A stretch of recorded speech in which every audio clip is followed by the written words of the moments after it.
Well, hello there, and welcome to The Right Hook with me, Steve Hook, and my buddy there, Michael Lauber. Of course, he is also an ex-American news host, co-host of The Insurrection with Derek Evans. Michael, it's good to see you, brother. How are you, man? Oh, it's finally Friday, and again, this feels like another week where we've got a year's worth of news in just 7 days. Except for today's Wednesday, buddy. Oh, yeah. Jesus Christ. Yeah. Yeah. Okay. Well, see, that tells you how bad it is. I'm thinking here it's like Thursday or Friday already, and it's only who knows Wednesday. what's going to be happening on Friday, but hell, who really knows what's going on today? But it's good to see you, brother.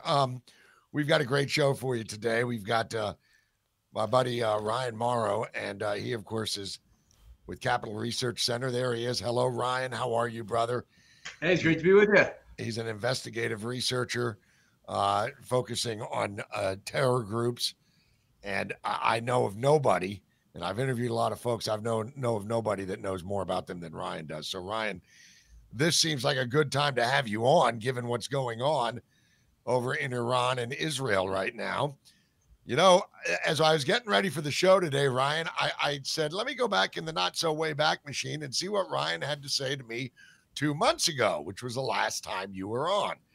And 2 months ago, we closed the show, and it was basically, is this attack going to happen against the mullahs sooner or later?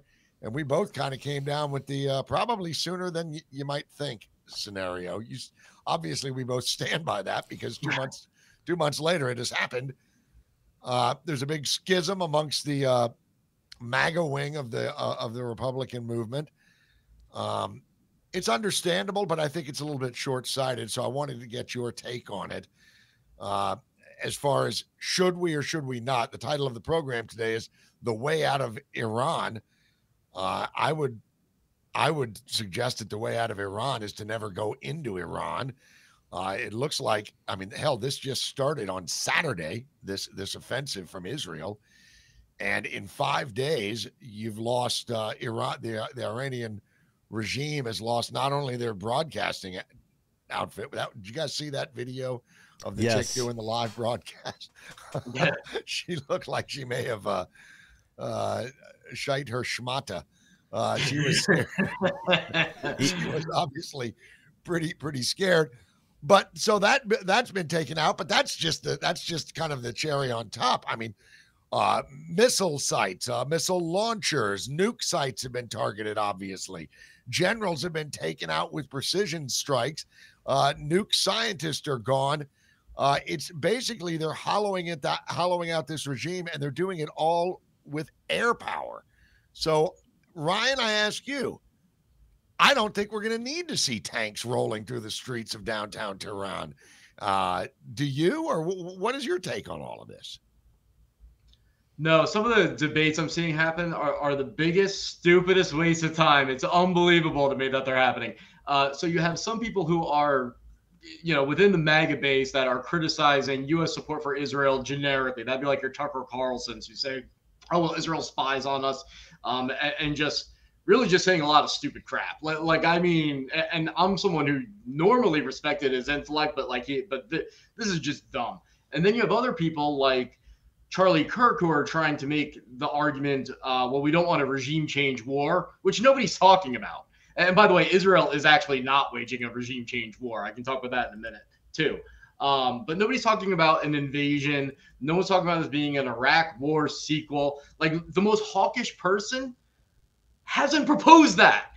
So a lot of arguments are getting conflated where you'll hear people saying, oh, well, they're like implying, oh, well, the U.S. shouldn't go in and bomb some of Iran's nuclear sites because look at what happened in Iraq. And it's like, but nobody's talking about that. So it's a nonsense argument. The debate is, does the U.S. back what Israel is doing? And does the U.S., if it deems necessary, bomb a few of Iran's hardened underground nuclear sites because Israel's unable to do so, or it's easier for us to do it, or if for no other reason, so that when it's all over, Trump can say, I won, even though it's 95% done by the Israelis. That's really the conversation here. But I will say this, and everyone's talking about Trump possibly blowing up the nuclear sites. And then it dawned on me, well, Khamenei's been trying to kill him. And so Trump has been surprisingly silent about that. He'll talk about the previous assassination attempts where he almost got killed, but like Khamenei trying to kill him, the supreme leader of Iran, he hasn't really mentioned that. And so I was jokingly tweeting saying like, at some point Trump's gonna reference this. Maybe it's after Khamenei gets killed, because he's gonna get killed. And he'll be like, oh yeah, you thought you could kill me? And then I thought about it, and I'm like, well, that's not really going to work. Like, Trump can't be like, yeah, you thought you were going to kill me? Well, Israel killed you. Huh? Like, that's not Trump. Trump would be like, yeah, you thought you were going to kill me? I killed you. And so I wouldn't rule out Trump killing Khamenei, because, I mean, well, they're trying to kill. Like, can you see Trump doing it any other way? Yeah, let me ask you this, though, Ryan, because one of the things that has come up, and for example, Trump quipped the other day, once I was the hunted, now I'm the hunter. So that might kind of go to your point. I think that was today, right? He just said that. Yeah. Yeah, he just said that either yesterday or today. I mean, this news comes in so fast, it's like a fire hydrant. It's hard to keep up with all of it. We do have some clips, though, about Trump talking about the whole situation. Today, of course, was a huge day on the lawn of the White House, because they raised the two new flags that Trump, by the way, paid for out of his own pocket. I thought that was a pretty classy move. So it didn't cost the taxpayers a dime. But when he was at this impromptu presser, he was asked about these things. And I guess we might as well go to cut one if we could, Michael. Have you been answered questions about whether you are moving closer, or you believe the U.S. is moving closer to striking Iranian nuclear facilities? Where's your mindset on that? I can't say that, right? You don't seriously think I'm going to answer that question? Will you strike the Iranian nuclear component? And what time exactly, sir? Sir, would you strike it? Would you please inform us so we can be there and watch? I mean, you don't know that I'm going to even do it. You don't know. I may do it. I may not do it. I mean, nobody knows what I'm going to do. I can tell you this, that Iran's got a lot of trouble, and they want to negotiate. And I said, why didn't you negotiate with me before? All this death and destruction. Why didn't you negotiate? I said to the people, why didn't you negotiate with me 2 weeks ago? You could have done fine. You would have had a country. It's very sad to watch this. I mean, I've never seen anything like it. It's so, everyone thought it was going to be the reverse. I didn't think so. And I was telling them, you gotta do something. You gotta negotiate. And at the end. Okay. Well, there we go. We've lost the audio for it, but that was the gist of it. Like I'm going to tell you to the reporter. I love the way he answered that. And also he says something there, Michael and Ryan, that I thought was very, very telling. And it's so Trumpian too. Nobody knows what I'm going to do. Exactly. I mean, he's being very, very cagey here. And that's probably what's leading, Michael, I'll ask you, is that what's leading to all this meltdown amongst the Tuckers and the Candaces and everybody else who's weighing in? I mean, is that... Well, I mean, that could be part of it, but I think, this is also typical Trump. He's always a wild card. That's part of, like, and roll back the clock to when he was dealing with North Korea. Same thing. He was keeping everybody guessing. I think it's part of what makes him effective is in their world, he doesn't quite fit in. He doesn't go through the typical diplomatic channels or anything else.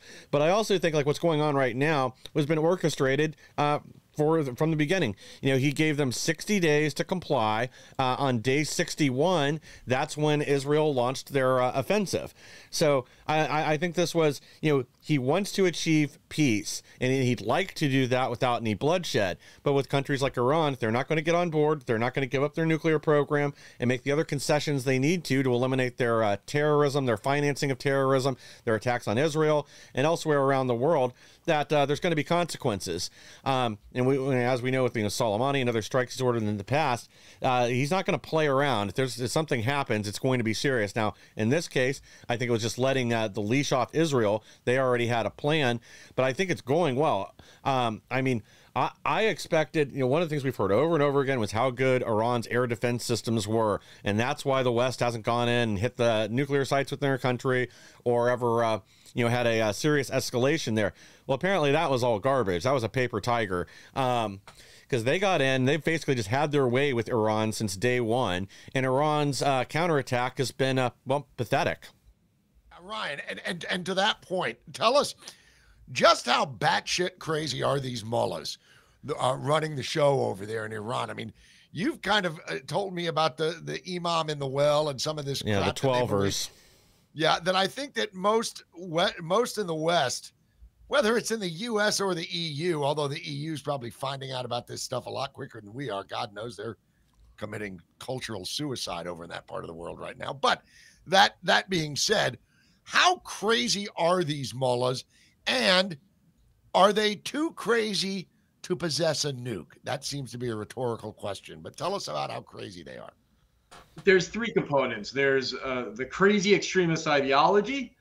There's evil, which to me is the most important component, and they're also really stupid and really dumb. And so the three components that way would be, well, in terms of being evil, I mean, look at what they're doing. And it's an open secret that there's massive amounts of child abuse of like the stuff that goes on behind the scenes. I wish Israel would release the files on that, because you would destroy the ideology of the Iranian Islamic Revolution with that alone. But so unbelievably evil, they torture people. And so just that type of human being can't be trusted with weaponry at all, much less nuclear weapons. Now, the ideology itself, it's a perpetual jihadist ideology. We know that. When they talk about death to America, death to Israel, something that they believe will literally happen and that they are religiously obligated to pursue. If you look at the Iranian constitution, it actually requires them to pursue the downfall of all non-Islamic governments. So the second that they stop supporting terrorism and pursuing that, they can actually be impeached. So you're not going to compromise with that. And their specific brand of radical Islam is so wacky that they believe that their messianic figure, the hidden imam, has been living down in a well at a place called Jim Karen, and that they have a religious duty to create the conditions for this final apocalyptic battle. And don't worry about how superior your enemy might seem, because it's at that moment, according to their prophecies that they believe they're fulfilling, the hidden imam will rise from that well, and God will intervene and bring about the biggest underdog victory in all time. Yeah. So that's so that makes deterrence very, very difficult. And then he's also stupid. And the reason he's stupid is because whenever you look at these types of dictators, they always have yes men around them that tell them what they want to hear. And the leaks coming out are that Khamenei, the supreme leader, is talking to people around him, and he's like, oh, I wasn't expecting Israel to strike like this, and I didn't think it'd be this successful. And I mean, come on, how'd you not think Israel would? I understand, like, not understanding it'd be this successful, although even that's kind of stupid after the beeper operation. But thinking Israel would go full force if they're going to hit you, I mean that's stupid. So those are the three components of why you cannot trust these leaders with nuclear capacities, even. Yeah. So and well, that seems to be. I mean, here's a question: do we know where the well is? Because maybe we could save everybody a lot of trouble by putting a Moab down that damn thing. They probably see that as something with our luck. You know what would happen is, like, it would be a dud, and then we'd end up looking like a miracle, you know. But yeah, there is a specific well. I believe Ahmadinejad spent a lot of money when he was the president to make it nicer, to prepare for this to happen. But overall, what's amazing here is as more and more people are realizing that the Iranian people are against the regime, but I do think the regime is crumbling. But let's hold our horses on assuming that's going to fall imminently, because some of the telltale signs of that happening aren't happening. Like, Israel's not killing so far the successors to Supreme Leader Khamenei. I mean, I'm sure they're going to kill him, or Trump will kill him, because after October 7th, he was involved. How do you not do that?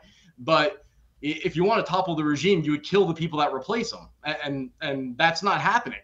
So Israel's doing some things that can make it easier for internal regime change to happen. But people that are saying that Israel's waging a regime change campaign, I think they're incorrect. Sometimes they point to the fact that Israel's blown up some of, like, the police headquarters and domestic security buildings. But I don't think that's part of a regime change thing, because that all started happening at around the same time that reports were going around that Iranian police were chasing suspected Mossad operatives. So what would you do? Of course, you would blow up the police headquarters. You want your operatives to get out. Yeah. Well, does the Green Movement have a chance of having a new breath blown into it?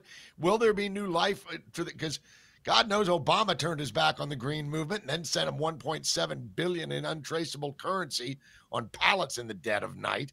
I mean, the stupidity that the American government has had with this is, and I think Trump, it seems to me anyway, that Trump is about fed up with the whole damn thing, probably fed up with Obama and Biden's fumbling of it all and funding all of it, and also fed up with the fact that these guys say they're going to, they're negotiating, but it seems to be just a stall tactic. And then you get the IAEA come out for the first time in their history and saying, look, Iran is very, very close. IAEA is not a warmonger regime. I mean, a machine here. Are there anything but? So what do you have to say about all of that? What do you think? Does it Green Movement have a chance? Oh, the ingredients are there. I'm just not seeing the organization on the ground. I'm not seeing the military and police defections that usually leads up to something like that. You're not seeing like the army moving against the local police. There's just things that aren't happening yet. Now, as the barriers to regime change are removed, there'll be opportunities for things like that to happen. It can happen very, very quickly. We've seen that with the Arab Spring. But I want to be, even though I think the regime will fall at some point, I don't want us to get ahead of ourselves and start setting that as an expectation, because then if it doesn't happen, it looks like we failed in some way, when that's not the objective. That's not what the targeting indicates what the Israelis are trying to do. It's not what the U.S. is trying to do. We're not destroying the cyber command, making it so everyone has access to the internet. There's a whole bunch of things you can do to make that happen that just isn't taking place. But they did. But Ryan, one thing they did do was apparently, and I'm seeing this on X, so I don't know exactly how true it is, but it looks pretty real, is that the Mossad has infiltrated the Iranian media and are putting on blast on Iranian television anti-regime messages and showing women waving their hijabs in the air, cutting their hair, which is also not supposed to be done there, cutting their hair short. And again, I don't know how much of this is just Israeli propaganda, but it certainly looks pretty legit to me. And also, while we're thinking about that, Michael, I want you to jump in here. But while we're talking about all of this going on, you've got reports that Netanyahu was saying this is how we can kill the Ayatollah Khamenei, and then Trump saying slow your roll on that. So maybe Trump is saying our objective and our only objective right now is to rid Iran of any capacity at running so much as an oscillating fan with nuke power. It looks like they want to get rid of that nuke program in total. And then maybe somewhere down the road, to your point, maybe regime change will come about to inertia. When I do think like some of what we're seeing with the specific buildings, they've targeted the police stations and more specifically the morality police. I think they are setting the stage for a revolution there. That they're trying to take away the barriers that what the people fear about getting out in the streets and doing anything else. That eliminating those blocks now and then sending the message. You know, I've heard one thing floated that sometime like tonight our time or tomorrow, I guess tomorrow our time at some point is that's when they're kind of expecting people to start taking to the streets. And I don't know how much organization's really going on behind the scenes, but I do think they have things in place, and I would think that would have to be part of the plan. Well, there's also limited resources. So, Israel is not a military superpower like the United States. Yeah. And so when you look at the targeting, even the broadcasting and the domestic security apparatus, there's legitimate reasons to blow that up besides regime change. Now, of course, Israel would like to see it. I'm just not seeing that they've actually said, all right, our military campaign, the objective is to foment regime change. Like, we succeed or fail based on that. I think right now they're hitting targets that get you further to that path, along that path, but it's with the objective of minimizing Iran's retaliatory capacities, damaging the nuclear program, and then all of that's kind of a bonus. But what I think is going to happen is that this isn't just about destroying the nuclear program. What I'm very confident Israel is trying to do is minimize Iran's threat to such a degree that they can indefinitely bomb Iran, and it's not a big deal.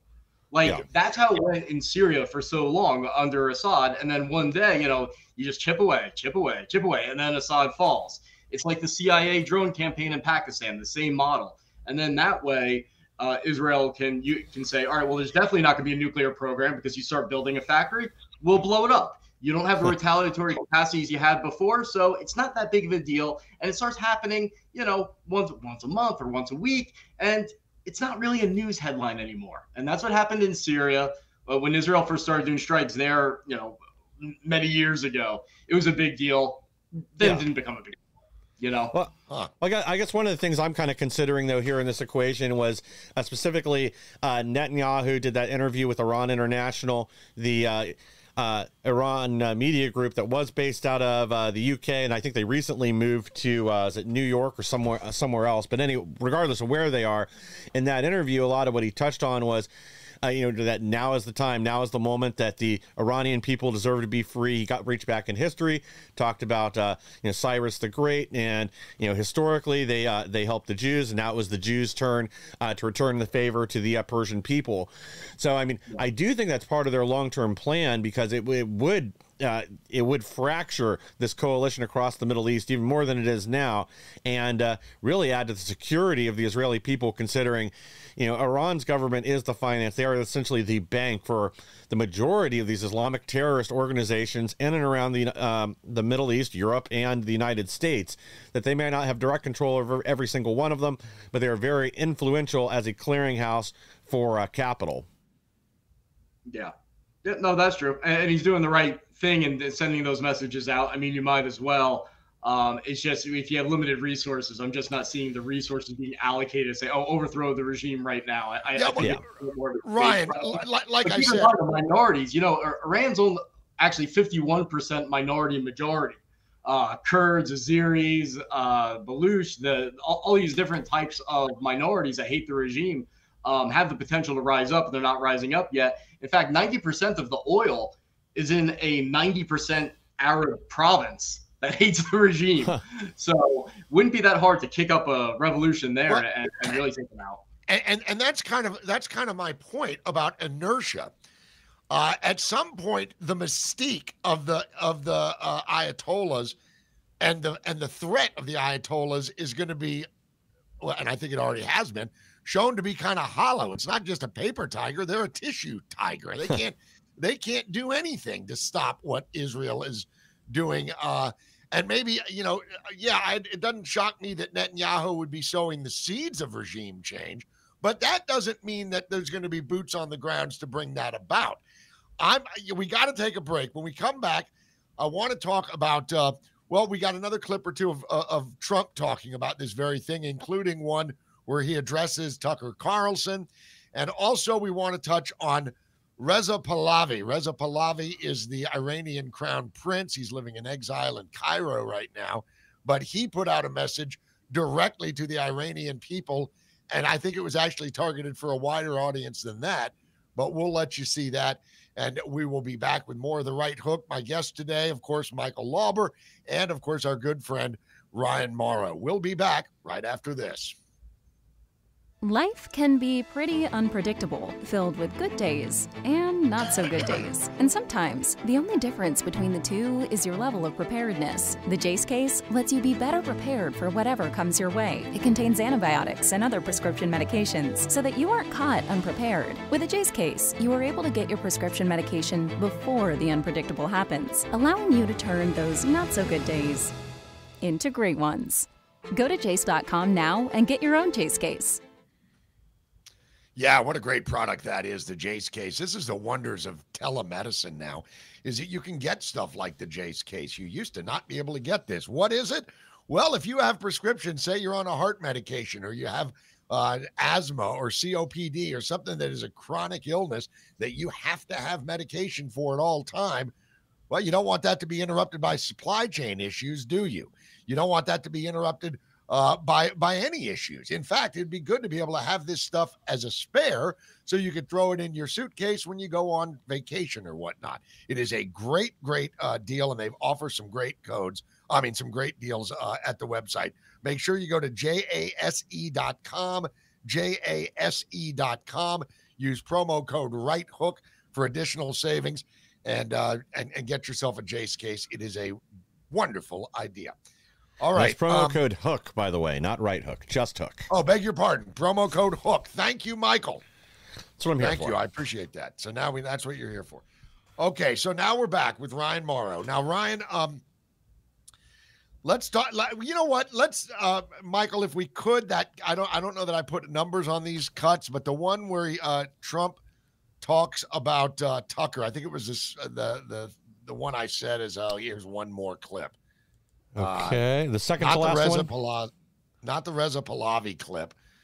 I think it's cut 3, if memory serves.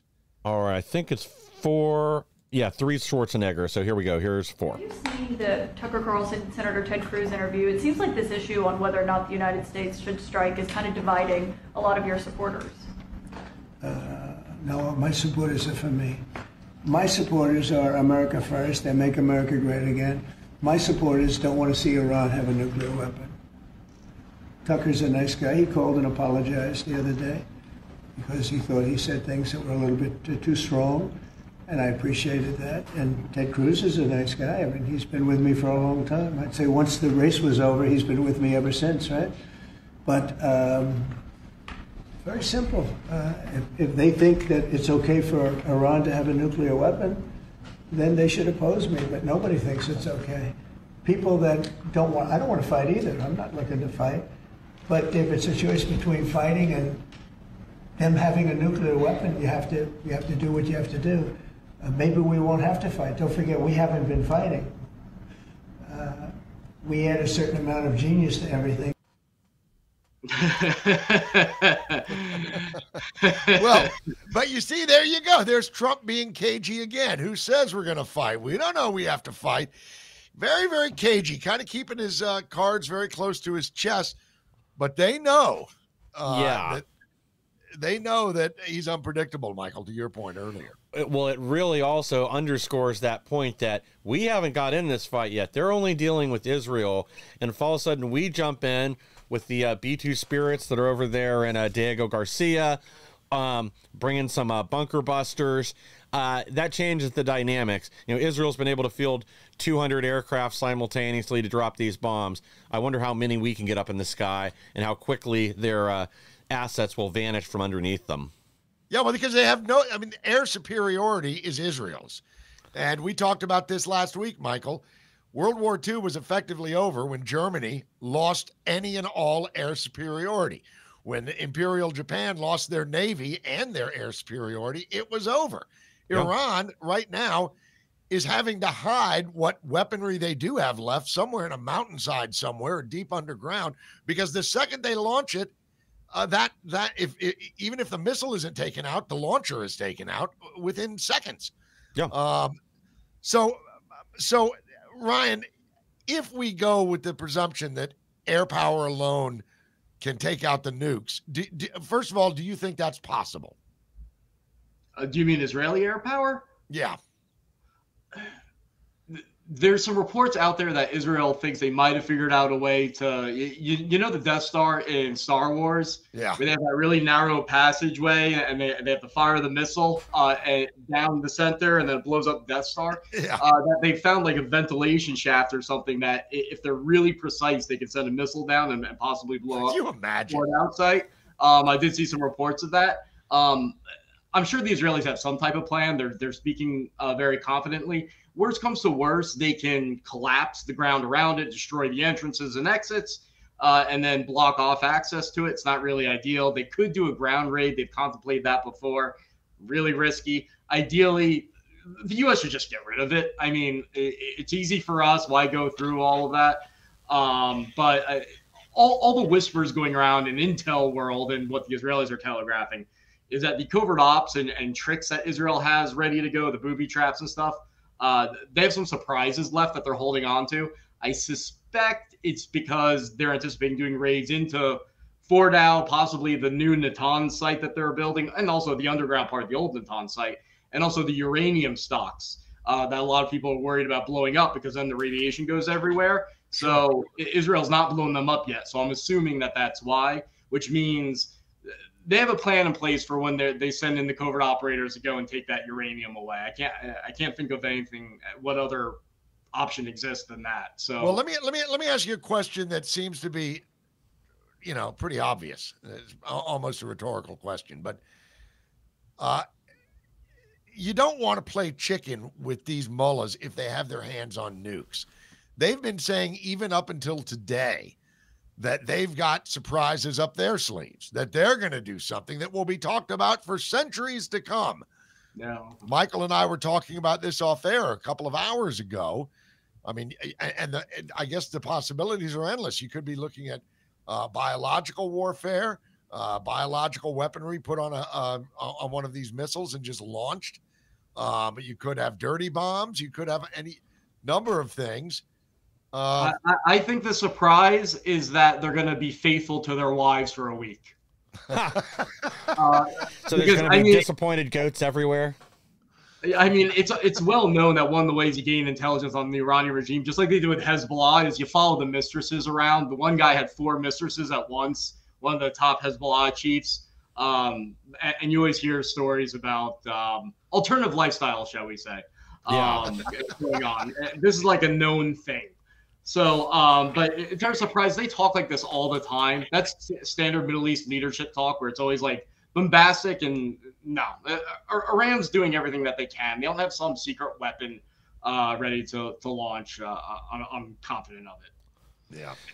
Yeah, the rumor I'd kind of heard yesterday, I listened to a podcast that was kind of focused on security, that their concern was mostly a dirty bomb, that they may retip some of these missiles with uranium, or more specifically some cesium, especially medical grade cesium, and just lob them over at Israel, because again, it doesn't matter whether they make contact or not. Even if they're shot down over the city, they would still blanket it with radiation, and I guess cesium is really the big worry there, because it's hard to clean up and it can leave an area, uninhabitable for potentially hundreds of years. Well, you've got to move the radiological material into the bomb or the warhead, so you're going to have a bunch of guys in hazmat suits sticking out like a sore thumb for Israeli drones to notice as they're doing that, and they're trying to put the thing together, and Israel's hunting for missiles anyway. I mean, I wouldn't rule out anything, because they still have missile capacities and there's always intelligence gaps, but I would assume that would be a hard one to pull off. By the way, you know what the Iranian game was with the delays? It's because I'm surprised I didn't see more analysts pointing this out, is that the weather in Iran after like mid-June, it gets harder to do air raids. It's because the dust kicks up, and so that and everything else, it messes with the aircraft, and you can still do it, but you want to do it under ideal conditions. And so they were hoping get past that part, and then the next window opens up, and it's still not the best window until like September. That gives you some time to, build what you want. And if you don't take that window, then they got a whole nother year until the next spring. So, I mean, that's one of the calculations I had, where I'm like, by mid-June, the Israelis got to do something, unless they're willing to fly, their pilots and risk their lives in conditions that are not ideal. Yeah. I'm just really puzzled. I don't think that this looks like a ground on the boots operation. This has a diametric different feel than Iraq did, than Afghanistan did. Libya, of course, we know the catastrophe that befell, Benghazi and that whole mess. But this just feels a little bit different to me. I mean, how impressed are you, Ryan, by the job that the Mossad has done? This looks to have been a plan that has probably been on the books for years, certainly months, but I would wager even years, because the precision with which they've taken out, I mean, they take out the supreme leader's top general. He's replaced 2 days later. That guy's dead. I mean, I would not be lining up to get a job in the IRCC if I were anybody that carried a weapon in Iran. How shocked are you at how well the Mossad has done here thus far? I mean, as someone who has been obsessed with intelligence operations and covert ops since he was a little boy, I've never fathomed anything like this, like what we've seen since October 7th, the ass kicking that we're seeing, just in sheer number and creativity and everything. It's unbelievable. And you know what? The Israelis are even surprised about it. And you say, well, how can they be surprised if they're doing it? It's because some things are going to work, and then you have some things where situations have to line up. You have a booby trap, and then you hope that the guy is there at the right time. And what I've heard consistently ever since, particularly the beeper operation from the Israeli side, is that they're amazed at how, yes, things are working perfectly. You always assume a certain amount of mistakes, very few are happening, but things just keep lining up for them as if it's a miracle over and over and over again, where just opportunities line right up. And it's like mathematically impossible for that to happen. And just things don't just go according to plan. Additional opportunities to maximize effectiveness blow up. And I don't know what those specific things are, but if you talk to anyone on the Israeli side, like everyone's talking about it. They're just like, yeah. How does this happen? Of course, God's on our side. Yeah. I could see taking that position. I mean, you mentioned the beeper operation. I mean, that's like right out of James Bond, the way that worked out. I mean, that's in the videos. And the walkie-talkie. That was so amazing. People forget that the next day they detonated the walkie-talkies. Yeah. And then later the Iranians caught even more. I think it was more walkie-talkies and other devices. And there's been consistent reports of other things blowing up. I've seen pictures of like a radio was in a vehicle that blew up. So we don't even know the whole story of everything that went on there. Other things blew up is what I'm saying. Well, and this drone operation they pulled off right under Iran's noses, having this factory in country that they launched from.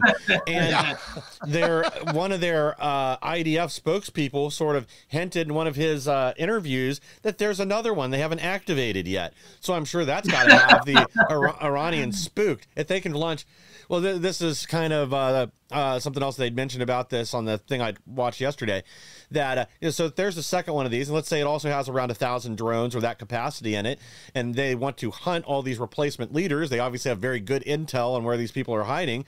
I mean, think about what that's going to do to their morale if 3 days from now, all of a sudden another 1,000 drones launch and it takes out another, say, 800 operatives, high value operatives for the Iranian government. That's just going to decimate whatever morale they have left. Yeah, they have something in store in the Isfahan area for the ground forces and local. They have some way of disabling that, because if they're going to send in covert operators there to take the uranium out, there's something, a beeper type operation ready to go for sure. I have no doubt about it. And according to one source I talked to in Israel, who's very well connected, not involved in the covert operations, but would kind of have a feel for everything that's going on there. He basically said that whatever all the Israelis are saying is that worst case scenario, say the regime survives, they're going to know they're so infiltrated that they can't peel it back. You can't fix it. Like, you would have to fire everybody. The regime would have to resign and hire all new people in order to get rid of the penetration. Yeah. You're not going to be able to import anything because so many different things have listening devices and booby traps. And they're going to have to dismantle basically every large constructed structure, because a lot of those materials are booby trapped as well. And so the Iranian regime is going to have to actually just throw their hands up and be like, all right, well, I guess get rid of the security clearance process, because everything's going to be known anyway. And you know what else? Amish and get rid of everything. Exactly. Yeah, that's it. Oh yeah, you go full Stalin and just purge your country of that doesn't seem feasible.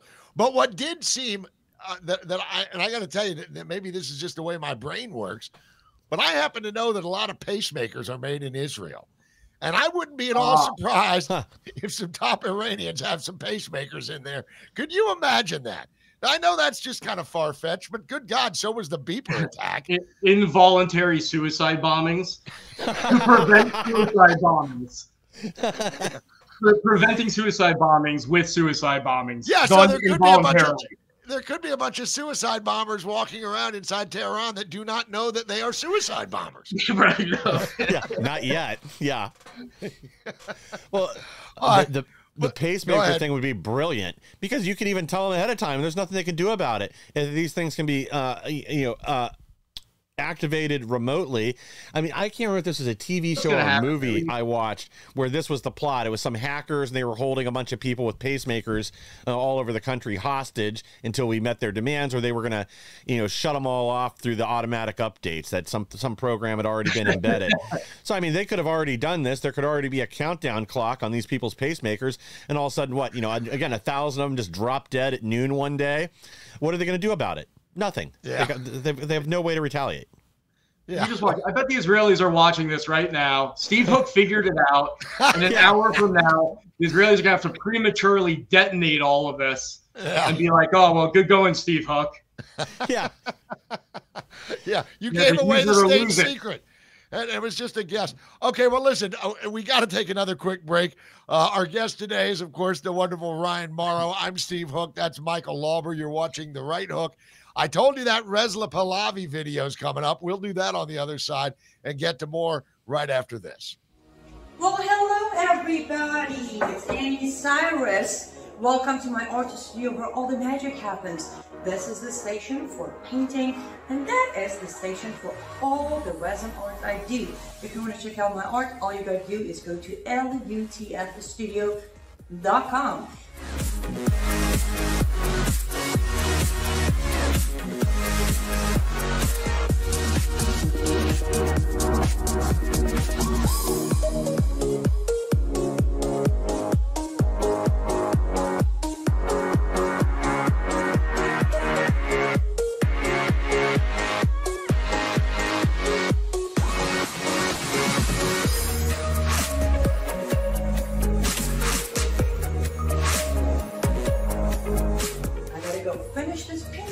But I'm sure for this, I hope I'll see you at lutfstudio.com. And there she is. That's Annie Cyrus. And Annie, of course, is a Iranian expat herself. She is a Christian, and her family fled Iran after the 79 revolution. And she is a wonderful producer, a wonderful show host. She's been getting a lot of press lately, given what's going on. But she's also a wonderful artist. Go check out her website, lutfstudio.com. That's lutfstudio.com. You can remember that, Live Up to Freedom studio.com. Make sure you mention Right Hook as a promo code, and you'll get some great one-of-a-kind art pieces from Annie herself. And you can say that's a Cyrus original. But go check out lutfstudio.com. Okay, we are back. Ryan Morrow joins me now. Ryan, let's Michael, you have that Reza Pahlavi clip. This is he's speaking in, I guess, Farsi, but it is we do have some closed captions here, so you can see what he says. We won't play the whole thing, Ryan, but I want you to kind of get a feel for that, because this kind of goes towards sowing those seeds of regime change. And it may not even be a kinetic situation where you have to attack. It may just kind of wither on the vine after the threat of these mullahs is kind of, it just doesn't scare people anymore. I mean, I know they still are very dangerous. Good God, they're dangerous. But if they lose their nukes, well, it looks like Reza Pahlavi has an answer for what ails the folks of Iran. Do we have that clip, Michael? Yes, sir. All right, here we go. Check it out. همیهنانم جمهوری اسلامی به پایان خود رسیده و در حال سقوط است. خامنه‌ای همچون موشی هراسان زیر زمین پنهان شده و کنترل اوضاع را از دست داده است. آنچه آغاز شده برگشت ناپذیر است. آینده روشن است و ما با هم از این پیچ تند تاریخ عبور خواهیم کرد. در این روزهای دشوار دل من با همه شهروندان بی‌دفاعی است که آسیب دیدند و قربانی جنگ طلبی و توهمات خامنه‌ای شدند. من سالها کوشیدم تا میهنمان گرفتار آتش جنگ نشود. پایان جمهوری اسلامی، پایان جنگ 46 ساله آن با ملت ایران است. دستگاه سرکوب رژیم در حال فروپاشی است. تنها یک خیزش همگانی لازم است تا این. Okay, that's I think that's pretty much you get the gist of it. What Pahlavi is saying here is, we're at a sharp turn in our nation's history. I feel for the citizens who have been harmed. I get that. Now I know you've got mixed feelings about Reza Pahlavi, Ryan. And I imagine he's going to be one of several that would vie to fill that vacuum. But it should be mentioned that Reza Pahlavi has a lot of friends in the United States. He has a lot of friends in the EU. So he's got some pull that others may not have. the question is, does he have that pull with the Iranian people in Iran, not expats, but in Tehran? I mean, is he going to find that support? What's your thoughts about Pahlavi? Well, first of all, watching that video, am I the only one that thought that looked like AI or a wax figure? I mean, I can't be the only one that thought that. But anyway, I mean, I remember, I think I was first published saying to back the Iranian opposition in 2003. It might have been even sooner than that. So this is something I'm exceptionally passionate about, because it was, to me, the number one thing we should have done after 9/11 was back the Iranian opposition, and not even pick one, like just back all of them. And have an exile government, and get this moving so that we don't have to go to war with Iran. So the difficulty I have, it's not so much mixed feelings as if I know him personally. It's that a lot of Iranians I talk to are so big on having a secular democracy. They aren't talking about monarchy, and a lot of Iranians still will say the Shah's reign was better than what they have now, for sure. But it's not like the ideal they're striving for. There's still a lot of skepticism among those that have been living outside of Iran for a long time. They gravitate more towards those that they want a leader that's been living in there. And the problem I have is that there are so many, the regime is hated by so many people that there's a lot of opposition figures. And each one who I've talked to or has talked to the media, they all say, I'm the most popular one. And they have a lot of Iranians who say they're the most popular one. And they all say the other one is a regime agent. And so I kind of throw up my hands in the air and I say, I don't know. The data I've seen from inside Iran, which is always questionable, is that Pahlavi does have a base of support there, but it wasn't majority. Like, it wasn't, they pointed him out and said, that's our guy. It was a significant minority, if I remember correctly. But, so someone else might burst on the scene. I'm just not really sure. But I just feel like it's risky to say, if you have a selection to choose from, to say someone connected to the Shah, I'm not willing to put all my eggs in that basket. Well, I mean, to your point, it was that guy's father that had to move into exile, and that's what ushered in the whole era of Islamic idiocy that it has been. And it's not just Iran. I mean, good God, the Houthis are in Yemen. That's Iranian proxy. You've got Hezbollah in Lebanon. You've got, obviously, Hamas in Gaza and parts in between. And how many other terror groups do you think the Iranian regime is involved in, Ryan, roughly?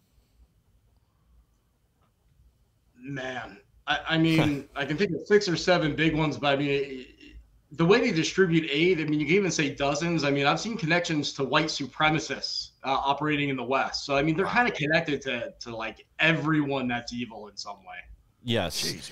Yeah, that's one thing I mentioned earlier. They're sort of like almost like a clearinghouse or a bank, and they really are connected to just about everybody. It's almost every Islamic group and a number of others. It's anywhere they think they can do damage and levy influence with terrorism, that they'll spend those dollars that way, and that's part of what makes them such a big threat, not just regionally, but nationally, internationally, and potentially a threat here. I mean, we also know that they snuck a number of operatives over the border here. A few were caught while Biden was in office, but there's other ones too. Like there was a hacker that was high on their list that came through the border, actually went through a checkpoint, but then was just released into the country, into the wind, disappeared. We still don't have him. Well, we estimate that. Sorry guys, my camera's having issues right now. It's overheating. I got to change my battery pack out. Well, I'll tell you what, while you're fixing that, I'll pick up where you left off, because I think you're bringing up a good point. And Ryan, you touched on it too. If they're even dealing with white supremacists, basically they're just looking for chaos agents. Would that be a fair assessment of the situation here? Yep, and they invest in flooding and toxifying social media as well, just like the Russians and the Chinese do, but Iran puts a lot of effort into that. So a lot of the vile inability to have dialogue on social media that's poisoning people's brains, which I consider to be one of the top threats to the survival of the West. I know that sounds dramatic, but I do. Iran's involved in that. It's not even just blowing things up. I mean, they're poisoning our societies. Well, I mean, good God, man, they've even got the LGBTQ plus A community protesting in favor of Gaza, and of course, I guess none of those folks saw videos of Tehran homosexuals, gays, and lesbians getting tossed off buildings. I mean, they really do. They lay down with a lot of different dogs, and these people should be smart enough to see through it. But alas, they're not. Okay, well, I'm glad to see you got your camera fixed up, Michael. We'll see. I think it's overheating, so it may click off again. You're just so hot, man. Yeah. So it's exactly what it is. Yeah. So I think, let me ask this to all three, to all of us. I know what my answer is, but to you two. Can we all three agree that it looks like the number one objective here is not regime change? That could come. That could come just through, like I said, through inertia, through the slowly hollowing out of the regime that's there already. But can we agree that the number one objective is getting rid of all nuclear power inside Iran? That's it, right? Oh, yeah. Yeah. And the missiles and really the capacity to retaliate for, like I said, indefinite Israeli strikes. So every time something pops up, they bomb it, and no one really cares and nothing happens. Yeah. Yeah, and I'd agree. I mean, from our standpoint, that has to be the primary objective as well, is eliminating their nuclear arsenal and the potential threat that brings, not just for Israel, but also destabilizing the region. I know some people have been kind of dismissive of this in interviews that I've seen on the dinosaur media, but there really will be an arms race initiated. One of the princes in Saudi Arabia, and sorry, I'm blanking on his name, but he's already stated that if Iran has a weapon, they will launch their own program to develop one of their own, and as will other nations in the region, because they're such a destabilizing factor. Yeah, and I would also add, by the way, that a successful campaign against the Iranians, and that's a good point, by the way, is that, letting this go, that's exactly what would happen. But there's economic benefits to this, if depending on how the regime falls, huge economic opportunities there too. And I honestly believe this, even though it sounds utopian, like peace in the Middle East, as best as we can envision it, is really within our grasp. Yes. And ironically, when the textbooks are written, the history textbooks are written, they're going to say that Israeli operations are being condemned as genocide now, and Israeli warmongering, attacking the Iranian regime right now, are going to be largely responsible for peace in the Middle East. Yeah. I mean, never before, but like I can see what it looks like. I can see how to get there. The trends are headed in that way. When have we ever been able to say that before? Yeah, no kidding. And how much of a hollowing out of Hamas, Hezbollah, Houthis has already happened since Saturday because of the attacks against the Iranian regime? I got to think that those guys got to be pretty damn nervous too, because the money's dried up. It's gone. They're not going to be getting arms shipments anytime soon from Tehran. And you got China and Russia sitting on the sidelines, not doing anything, it should be pointed out. They're just, they're kind of sitting down saying, oh, we hope things calm down. I think a lot of countries in the region, whether they would admit it publicly or not, are probably cheering Israel on right now. Oh, without a doubt. And Russia even took it a step further. They said there will be no refuge for their leaders in Russia. And I think that's probably something that they were counting on, that if things went sideways. We got a breaking story right now too, that Iranian government planes just touched down in Oman. So I don't think we know yet who all was on board those. And now I saw earlier this was because that this was pre-planned, that they were flying over there to negotiate with President Trump. But that doesn't make any sense either, because earlier today said that no more negotiations, those are off. And they would have known that well before. They said that's not a negotiation. So what the heck is that? I don't know if it's defectors or what's going on. I mean, maybe that's the best guess I can come up with. It's officials. That's what I'm thinking is. Yeah, and I've got conflicting reports. One says 3 planes, the other one says a plane, 1 plane. God, stupid camera. Okay, well, listen, we got to wrap it up anyway. But God Almighty, I wish we had another 2 hours, Ryan, because you're just a font of information. We thank you for coming on, Ryan Morrow, and we hope to get you on again soon. Because every time you come on, something that you say happens within the next couple of months. So, at any rate, follow him on what's your X handle there, Ryan? It's just Ryan Morrow, Mauro. There you go, at Ryan Morrow. Go find it, follow him on X, And thank you and everybody over at the Capital Research. And Michael, thank you, brother. And we'll do this all over again, and hopefully we'll be talking about the new Iranian regime, even though we have nothing to do with it. That's right. That's right. Overthrow. Completely hands off. We'll see how that plays out. Anyway, Ryan, thank you very much. God bless you, brother. Always a pleasure. Michael, thank you as well. And folks, we thank you mostly. We look forward to seeing you again. We'll be back on, I guess, Michael, you may be back on Friday. I'm getting ready to go to Europe for a couple of weeks. I hope the world doesn't blow up while I'm there, but yeah, hopefully you guys don't see riots from the all the overrun cities in Europe that are going to be full of angry Islamists. Oh, God, don't even say that crap. I'm getting ready to pack my bags. Anyway, I'll see you when I see you, folks. Thanks for watching The Right Hook. We'll see you next time. Goodbye.